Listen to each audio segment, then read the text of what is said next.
So in this video, I'm going to show you how to create polls in Zoom and how to launch them, as well as kind of give you some tips and tricks, if you will, on how you might be able to use them in your class. One of the things you need to make sure, though, is that you're using a Zoom Pro account. So polls only work in the Zoom Pros, not the regular basic free account. Okay, so that's very important.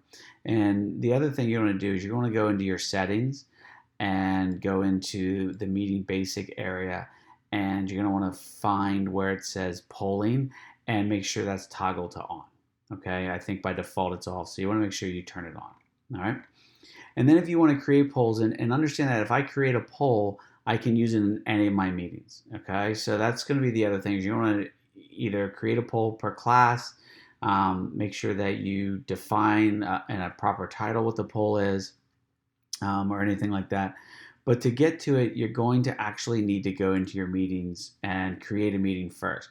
I've got a meeting running in the background just so we can pick it up and save a little bit of time. But once I create a meeting, and I'm just going to leave it as generic my meeting, go through your settings, save it as you want, of course.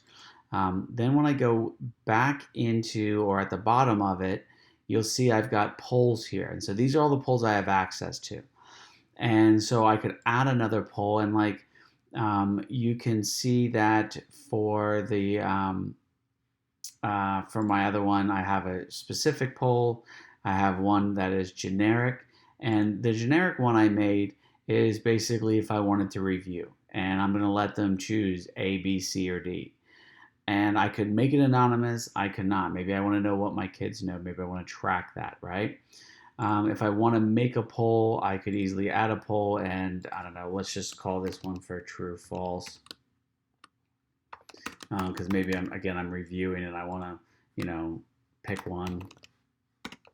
Uh, so I just type in here true or false, and I could obviously give other choices, and I could keep adding if I wanted, but we'll save that. Okay, and so now I've got all these polls accessed.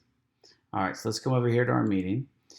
And down at the bottom here, you'll see polling. And when I pull it up, right, the first poll is what I have access to, but I could easily grab one of the other ones. So if I've got a slide going and where I'm reviewing, and I'm saying, okay, students pick which one, I'll pull this up, I can launch it, and the students would get to pick it. I don't get to choose it, obviously.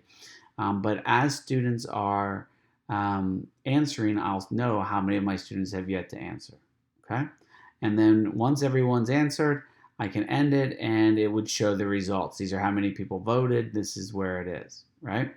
So I could share it with my students or not. That's up to me. But if I'm going through like a lengthy review, I could then relaunch it if I wanted to. It'll clear that. And again, I'm just going to quickly share that. Okay, great. Stop sharing. And then if I wanted to change polls, I could grab a different poll and launch that. Okay. Very basic, very simple, very easy, but a great tool if you've got a Zoom Pro account. I hope that helps. And if you have any questions, let me know. Thanks.